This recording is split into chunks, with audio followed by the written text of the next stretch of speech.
झिलमिल जंगल की सबसे दयालु चील थी, फिर भी हर बार किसी न किसी वजह से वो माँ बनने से रह जाती। कई दुआएं मांगी और आखिरकार झिलमिल को एक खुशी मिल गई। वो अपने आने वाले बच्चे को लेकर बहुत खुश थी। अरे मीनू मौसी, आओ आओ, क्या हुआ? कुछ चाहिए था? हाँ, आज थोड़ा सर भारी भारी सा लग रहा है, तो खाना लेने जाने का बिल्कुल मन नहीं है।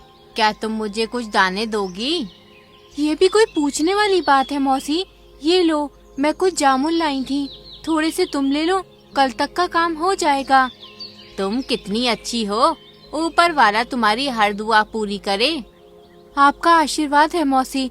अच्छा, मैं जरा तिनके इकट्ठे करने जा रही हूँ। बादल घुमड़ रहे हैं, बारिश कभी भी शुरू हो सकती है और मैं नहीं चाहती कि मेरे बच्चे बारिश में इस टूटे फूटे घर में आंखें खोलें। ये तो बहुत अच्छी बात है। इतना कहकर मीनू मौसी चली जाती है। भीकू जी, मैं जा रही हूँ। हाँ, मैं भी चलता हूँ, आखिर मेरा भी तो कुछ फर्ज है। इस तरह भीकू और झिलमिल तिनके जमा करने लगते हैं। दोनों तिनका तिनका कर नया घोंसला बना ही रहे थे कि तभी एक तेज हवा के झोंके के साथ सभी तिनके बिखर जाते हैं और जोरदार बारिश शुरू हो जाती है। हाय दैया, हमारी मेहनत तो पानी में बह रही है। अब क्या करें भीकू जी? तुम पहले घर में चलो, ऐसी हालत में तुम्हारा भीगना बिल्कुल भी ठीक नहीं है और बारिश होते ही हम दोबारा से घर बनाएंगे ना। झिलमिल उदास मन से पुराने घोंसले में ही आ जाती है। देर रात वो एक अंडा देती है और कुछ दिन बाद ही उसमें से एक नन्हा मुन्ना बच्चा बाहर आता है। भगवान ने मेरी सुन ली भीकू जी। देखिए तो हमारे घर कितना प्यारा शहजादा आया है। सच में ये सब तुम्हारी अच्छाइयों का नतीजा है। तुम्हारा दिल बहुत साफ है, इसलिए ऊपर वाले ने तुम्हारी सुन ली। मुबारक हो झिलमिल, आखिर तुम्हारी दुआ पूरी हो ही गई। सही कहा मौसी। झिलमिल दीदी, आपका बेटा सच में बहुत प्यारा है। क्या नाम रखोगी इसका? मिंटू। बड़ा ही प्यारा नाम है। मिंटू के आने से झिलमिल का घर खुशियों से भर गया था। झिलमिल और भीकू मिंटू की हर जिद पूरी करने लगे और फिर एक दिन। भीकू जी, ये क्या हुआ आपको? आंखें खोलिए भीकू जी। झिलमिल जोर जोर से चिल्लाती है, जिस वजह से बाकी पक्षी भी जमा हो जाते हैं। क्या हुआ झिलमिल? मौसी देखो ना, भीकू कुछ बोल ही नहीं रहे हैं। इनका आधा शरीर टेढ़ा पड़ गया है। मैं अभी डॉक्टर मोनू चिड़िया को बुला कर लेकर आती हूँ। कुछ ही देर में रानू मोनू चिड़िया को ले आती है। झिलमिल बहन, भीकू भैया को पैरालाइज हुआ है। अब इनका आधा शरीर किसी काम का नहीं है। ये ना तो कुछ काम कर पाएंगे और ना ही बिस्तर से उठ पाएंगे। ये सुनकर झिलमिल के तो होश ही उड़ जाते हैं और वो फूट फूट के रोने लगती है। हे भगवान, जाने किस जन्म का बदला ले रहा है तू मुझसे। ये मेरे भीकू जी को क्या हो गया? हिम्मत रखो झिलमिल बहन, अब तुम्हें ही भीकू भैया और मिंटू का भी ख्याल रखना है। सही कहा रानू। झिलमिल, तू ही हिम्मत हार जाएगी तो फिर कैसे चलेगा? सभी झिलमिल को हिम्मत देते हैं और फिर अपने अपने घर चले जाते हैं। भीकू जी, आप चिंता मत कीजिए। जब तक मैं हूँ आपको कुछ नहीं होगा। मैं दिन रात आपकी सेवा करूँगी। फिर देखिएगा, आप बिल्कुल ठीक हो जाएंगे।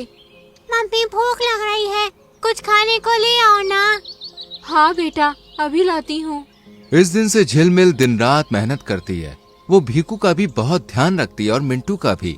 मिंटू भी अब काफी बड़ा हो चुका था, लेकिन वो अपनी माँ की मदद करने की जगह उल्टा उसे ही सुनाया करता था।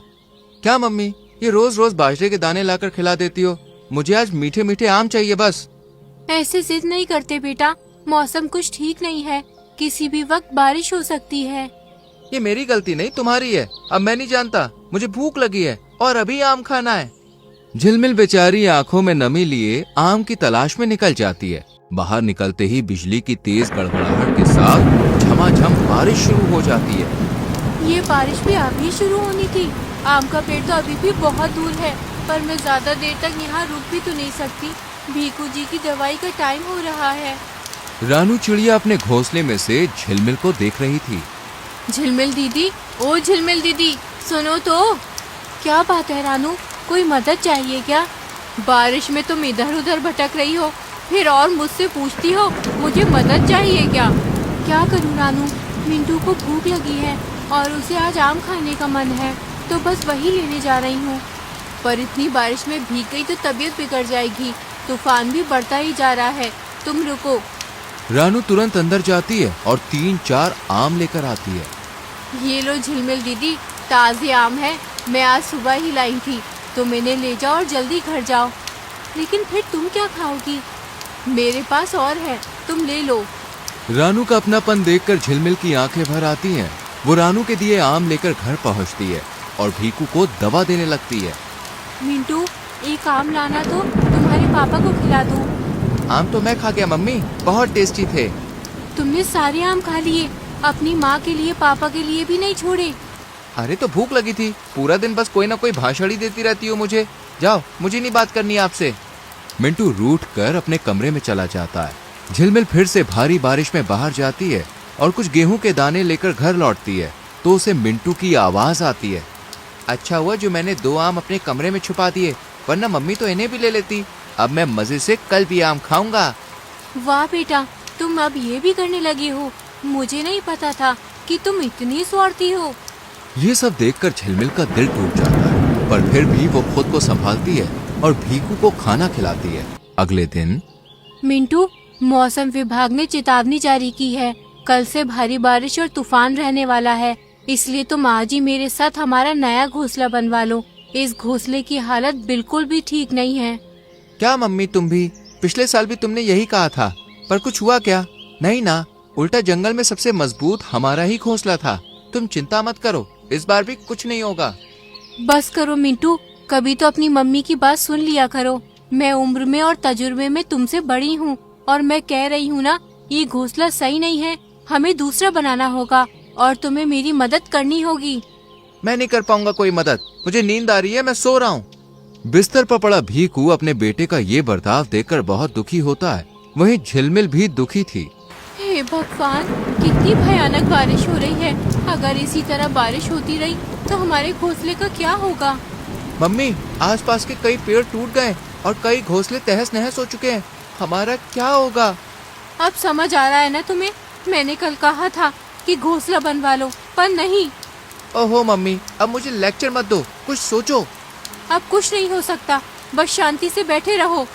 झिलमिल के माथे पर चिंता की लकीरें थी। इतने में एक तेज हवा का झोंका आता है और उसकी छत उड़ जाती है। मम्मी, हमारे घोंसले में तो पानी आ रहा है, मुझे बहुत ठंड लग रही है, पापा भी सर्दी से कांप रहे हैं। ना जाने किस जन्म का फल मिल रहा है मुझे, अब मैं क्या करूं? भीकू जी, आप ठीक तो है ना? भीकू बुरी तरह से कांप रहा था। मिंटू भी ठंड से सिकुड़ रहा था। वहीं झिलमिल भी पूरी तरह से भीग चुकी थी। मिंटू, मेरी मदद कर तेरे पापा को उठाने में। लेकिन हम जाएंगे कहाँ? फिलहाल किसी पेड़ की डाल पर बैठते हैं। मिंटू और झिलमिल भीकू को लेकर एक पेड़ की डाल पर पहुंच जाते हैं, जहां पानी बहुत कम आ रहा था। पर दूर से रानू चिड़िया और मीनू मौसी उन्हें देख लेती है। झिलमिल, तुम सब बाहर क्या कर रहे हो? बारिश बहुत तेज है, बाहर रहना सुरक्षित नहीं है, जल्दी से घर के अंदर आओ। हमारे घर की छत उड़ गई है मौसी, पूरे घर में पानी भर रहा है। तो मुझे क्यों नहीं बताया? जल्दी से यहाँ आ जाओ। झिलमिल तुरंत मिंटू और भीकू के साथ मीनू मौसी के घर में पहुंचती है। ये लो, पहले तो गरम गरम चाय पियो और जल्दी से बदन पोंछ लो। आग जला दी है, उसके सामने बैठ जाओ। आपका बहुत बहुत शुक्रिया मीनू मौसी, आप न होती तो पता नहीं हमारा क्या होता। इसमें शुक्रिया कैसा, तुमने तो मेरी कितनी बार मदद की है। चलो अब शांति से चाय पियो और फिर सो जाओ। अगली सुबह झिलमिल का बदन आग के अंगारे के। मेरी गलती है, मैंने आपको कभी नहीं समझा, एक बार वापस आ जाओ ना मम्मी। इस तरह झिलमिल चली जाती है, लेकिन मिंटू पूरी तरह से बदल जाता है। वो ना सिर्फ दिन भर काम करता है, बल्कि भीकू का भी पूरा ख्याल रखता है। मम्मी देखो, पापा धीरे धीरे ठीक हो रहे हैं, काश तुम भी हमारे साथ होती। तो बच्चों, कैसी लगी आपको कहानी? पसंद आई हो तो लाइक और शेयर करके चैनल को सब्सक्राइब करें, जिससे आने वाली कहानियां मिस ना हो।